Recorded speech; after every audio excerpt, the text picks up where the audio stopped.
I'm one of the head farriers for the Tevis ride. Where are you from? I'm from Nevada City, California, and there's actually two staff farriers that are used for the Tevis ride, Wayne Bear and myself. And Wayne's been a farrier for the Tevis ride since, probably for the last 25 years or so, and I've been doing this since the early 1990s. And in this period of time, we have noticed, and we were just talking about this a little bit ago, about the quality of shoeing, and it just seems like these horses are shod better now than they were years ago. There's less work for us at each stop, which leads us to believe that the shoeing is, over a period of time, become better, more conscientious type work.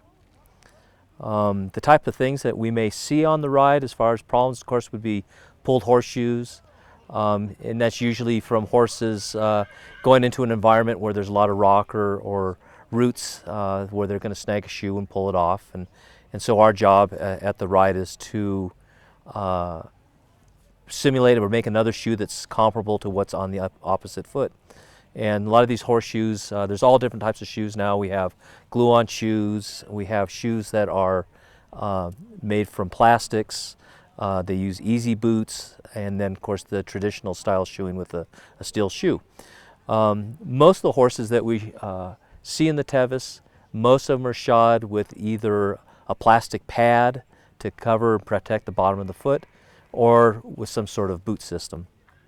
For somebody just starting out or new to endurance riding or the Tevis, the main thing is to have your horse properly shod, and in that you'd want a horse shod probably about a week or so before the ride, so that they are now comfortable with their shoes. You don't want to go into a ride with a horse that's 6 or 8 weeks into their shoeing, because the shoes have loosened up, the feet are long. It's actually more labor for the horse to travel with a long foot. And and then just make sure that it's a good sound shoeing, and there's many qualified farriers out there that can do that work for you. There's not anything really different about the shoeing as far as the types of shoes you'd put on. If you've been endurance riding throughout the year, you're going to continue with the same type of shoeing for the Tevis ride as you have with the other endurance rides that you've been doing. But usually it's a steel shoe is probably your standard shoe that's got that pad for protection, and usually some sort of packing for between the hoof and the pad. If a new rider or any rider that's on the trail loses a shoe, I recommend them having an easy boot that would fit the foot of their horse, and there's different size easy boots just like different size horses' feet. And you'd put the easy boot on the foot that's missing the shoe until they can get to an area or a stop where there is some sort of farrier assistance to go ahead and remove the easy boot and put a shoe back on so you can continue your ride. Well, of course, the day before is at Roby Park, and we're here for horses that need some sort of attention, whether it's just checking shoes, make sure that the clinches are tight and everything's ready to go.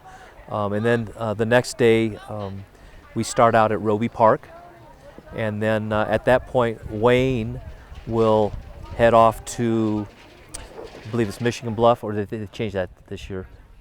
Michigan Bluff. And then we leapfrog down the trail, and then from Robinson, I will be going down to Forest Hill. And I usually get down to Forest Hill just before the first horses come in, and then I'll stay there till cutoff time, which is right around 9 or 9:30 in the evening. And then from there, Wayne will go to another stop, and he'll take care of the horses from there back into Auburn. We will be at Robinson Flat. That will be the first place that the horses will come in that there will actually be some sort of farrier service. And we're not seeing nearly as many horses the last several years losing shoes like we used to. This year in particular, the feet seem to be in really good shape. We don't expect to see too many horses with shoes off.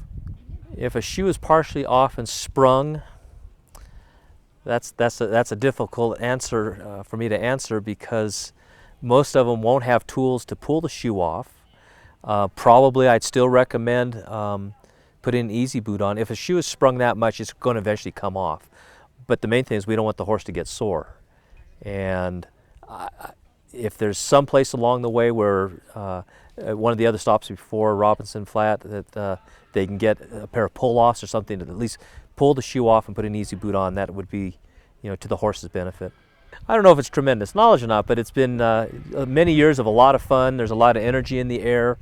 It's something that Wayne and I both look forward to each year, and we're not here necessarily to do a lot of work. We enjoy. We've made friends through the endurance riding, and it's kind of a good time to see people and then provide a service if they need it. Well, I would say that the Tevis, as far as difficulty, it's an extremely long ride. It's a ride that has a lot of obstacles, and completion rates of right around 50%, and that tells you right there that it's really a difficult task or a sport, if you want to put it that way. And the horses that do succeed and finish are, very athletic and really hard workers.